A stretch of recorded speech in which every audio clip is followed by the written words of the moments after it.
tayo sa ating garden. Marami na siyang bunga, oh. Kita nyo naman yan. Pag marami ng mga blue, ay mga violet na mga bulaklak, bunga na ang ibig sabihin yan. Yan, oh. Madami na siya. Dito, super dami. Kita nyo naman to, guys. Yan. Mga ganito, pag nakakita kayo ng ganito, automatic bunga na yan. May mga bulaklak, understood na yun, mga bunga na yan. Ito, oh. Maliliit pa siya. Pero, in 2 weeks time, mag-harvest na tayo. Kita nyo naman, oh. Meron dito, meron dito, meron doon. Yan, dito. Dito, oh. Maganda tong string beans, guys, itanim kasi hindi alagain. Mas madami siya, oh. Look at that. It is a joy. It's really a joy. Ano, ang laking haba na nito. Meron pa dito, oh. Super haba niya. Nilagay ko sa likod. Meron pa dito. Kita nyo naman, guys. Ang saya-saya nila. Sarap ng hangin kasi maaga, oh. Maaga ngayon, guys. Mga 9. Mga 9. Tapos ang aking, meron tayo dyan na, ano, kamatis. Malapit na siyang harvest. Ang lalaki nila. Diba?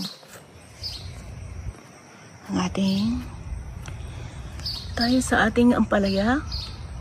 Yan, namulaklak na rin sila. Pag namulaklak yan sila, tuloy-tuloy na naman yan. Tapos ito ang ating melon at saka squash. Tanim ako, guys, ng rosemary. Rosemary yan, hiningi ko kay Padre. Tsaka ayan ay bell pepper. Ililipat natin yan siya. Malinis ang ating garden. Tinanggalan ko ng mga damo. Malalaki na sila, guys. Yung mga kamatis at mga okra.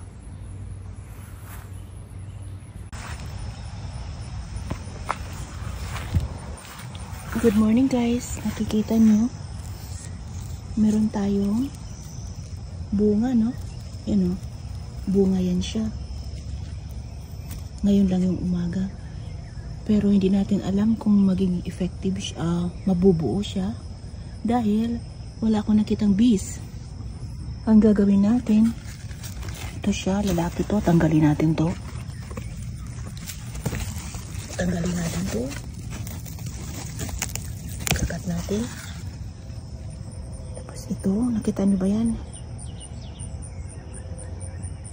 Yung pollen niya, ilalagay natin doon. Irarab natin.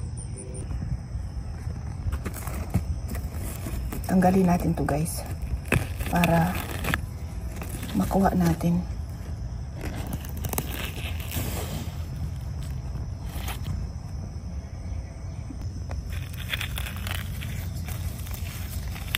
Tandahanan natin tapos hindi siya masira kasi yung pollen niya ang ilalagay natin doon. Itong pollen niya irarab natin. Ganyan na siya, guys.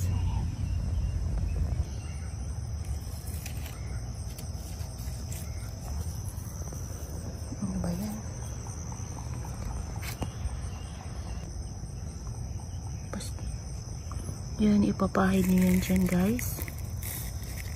Ipapahid nyo.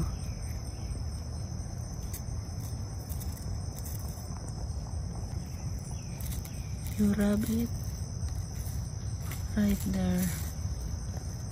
This is human pollination. Because I have not seen any bees this morning. I'm doing it myself.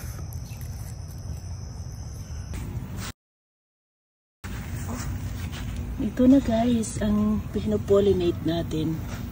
O, diba? Malaki na siya. Buo na buo.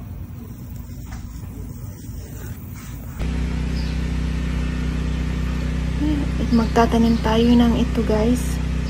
Nasturtium jewel mixed colors. Makakain daw to siya, guys. Parang bulaklak lang, no? Para makakain daw. Kaya mag-try ako, first time ko. Tingnan natin yung tsura.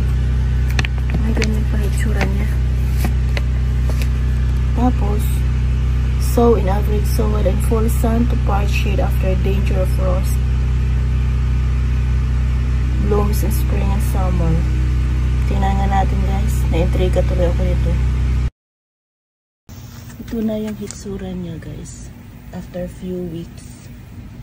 Ganun pala yung hitsura niya. Yung dahon. Pati yung onions, spring onions, lumaki na rin.